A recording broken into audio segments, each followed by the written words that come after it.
नमस्कार, श्री स्वामी समर्थ. स्वागत आहे तुमचं MS10 माझे स्वामी या चॅनलवर. कशा आहात सर्व? मस्त ना? मस्तच राहा आणि स्वामींची सेवा करत राहा. तर काल होती संकष्टी. संकष्टी निमित्त घरामध्ये गणपती बाप्पांचा छान असा अभिषेक घातला आणि गणपती बाप्पांची पूजा केली. आता गणपती बाप्पांची प्रत्येक महिन्यामध्ये जी संकष्टी येते त्या संकष्टीला बरेच भक्त उपवास करतात. आता उपवास करत असताना उपवासामध्ये आपण फराळ करावा की खिचडी खावी? आता एक आपल्या सबस्क्रायबर आहे, त्यांचं नाव आहे अंकिता वाघमारे. तर त्यांनी एक कमेंट केली होती की संकष्टीमध्ये फराळच करावा की आपण खिचडी खाल्ली तर चालते का? आणि त्यांच्यासारख्या बऱ्याच गणेश भक्तांना असा प्रश्न देखील मनामध्ये असेल की संकष्टीला आपण खिचडी खावी की फक्त फराळच करावा? जो उपवास आपण करत असतो तर तो उपवास आपल्या मनाच्या आणि शरीराच्या शुद्धीसाठी असतो. असं नाही की आपण दिवसभर भुकेले राहिलो की ती सेवा बाप्पांना आवडेल की इतर कोणत्याही देवाला ती सेवा आपली आवडेल आणि ते प्रसन्न होतील आणि आपल्या सगळ्या इच्छा पूर्ण होतील. तर असं अजिबात नाही. उपवास हा आपल्या मनाचा करावा, म्हणजे मनातील आपल्या जो काही क्रोध आहे, मोह मत्सर जे काही आपल्या मनामध्ये आहे तर त्याचा उपवास करावा आपण. तो त्या दिवशी टाळावा. असं करत करत आपल्या आयुष्यातून त्या गोष्टी बाहेरच आपण काढाव्या. या गोष्टींचा जर आपण उपवास केला ना तर मग ती सेवा लगेच आपल्या बाप्पांपर्यंत पोहोचते.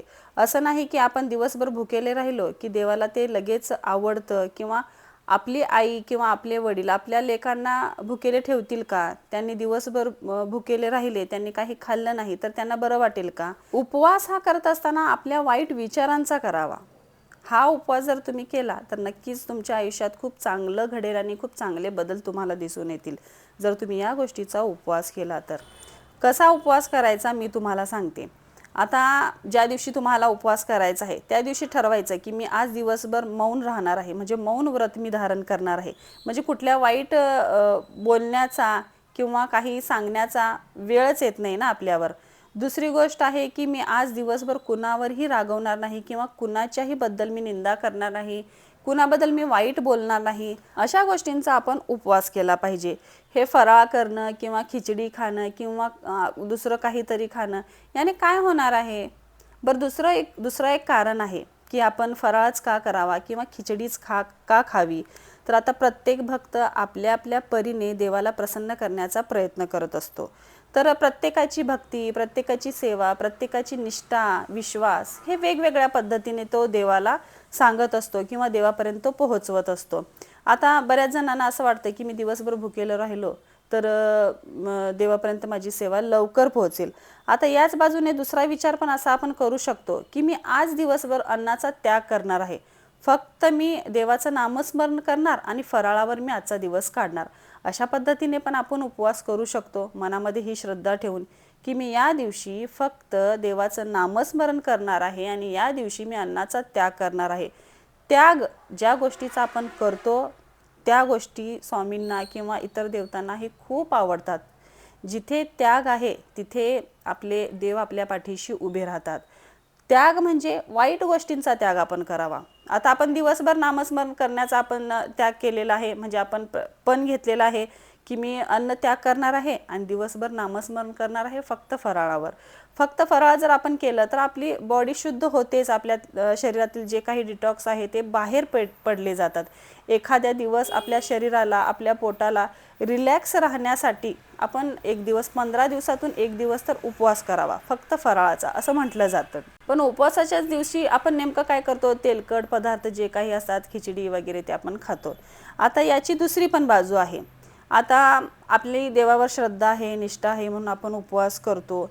मग कधी कधी काय होतं ना, फक्त फराळावर आपल्याला पेलत नाही, मग आपण खिचडी खातो. काहीच हरकत नाही जर तुम्ही खिचडी खाल्ली तरी देव काही तुमच्यावर रागावणार नाही किंवा तुमच्यावर चिडणार नाही. खिचडी खावा तुम्ही, फराळामध्ये फळ खावा, ज्यूस, चहा, कॉफी, जे काही तुम्हाला शरीरासाठी, दिवसभराच्या कामासाठी तुम्हाला ऊर्जा देतं ते तुम्ही खावं. असं नाही की तुम्ही खिचडी खाल्ली तर गणपती बाप्पा तुम्हाला पावणार नाही, असं अजिबात नाही. तुम्हाला काय खायचं आहे त्या दिवशी ते खायचं. पण उपवास या गोष्टीचा करा की आपण कोणाचंही वाईट बोलणार नाही किंवा कोणाची निंदा करणार नाही, कोणावर रागवणार नाही. या गोष्टीचा या दिवशी आपण उपवास करावा. किंवा या दिवशी असं विचार करायचा की मी मौन करणार आहे, दिवसभर नामस्मरण करणार आहे. अशा गोष्टीचा आपण उपवास केला तर किती बरं होईल ना. जी काही आपण सेवा करतोय ती सेवा आपल्या मनामध्ये चांगला भाव असेल, आपली पूर्ण श्रद्धा असेल आणि आपल्या देवावर, इष्टदेवतेवर आपला विश्वास असेल तर ती लगेच आपल्या बाप्पांपर्यंत पोहोचते. मग तुम्ही उपवासामध्ये खिचडी खाताय की फराळ खाताय याच्याशी बाप्पांना काहीच घेणं देणं नसतं. आपली सेवा कशी आहे, आपल्या मनातला भाव कसा आहे हेच बाप्पा बघणार आणि आपल्यावर त्यांचा कृपा आशीर्वाद करणार. जर तुम्हाला पेलत नसेल तर तुम्ही नक्कीच खिचडी खाऊ शकता. जर तुम्हाला दिवसभराचा उपवास पेलत असेल तर तुम्ही फक्त फराळावर देखील उपवास करू शकता. तर आजची माझ्या घरामध्ये देखील ही सेवा बाप्पांनी करून घेतली. मी संकष्टी करत नाही, माझ्या मुली संकष्टी करतात, तर तिनेच सगळी आज दिवसभराची सेवा केली. बाप्पांचा अभिषेक, उंबरठ्यावरचं जे काही पूजन आहे, रांगोळी, हळदीचं लेपन सगळं काही आहे ते तिनेच केलेलं आहे. तर आजचा हा व्हिडिओ तुम्हाला कसा वाटला नक्की कमेंट करा. व्हिडिओ आवडला असेल तर व्हिडिओला लाईक करा, चॅनलला सबस्क्राईब करा. पुन्हा भेटूया नवीन एका व्हिडिओमध्ये. तोपर्यंत सर्वांना श्री स्वामी समर्थ.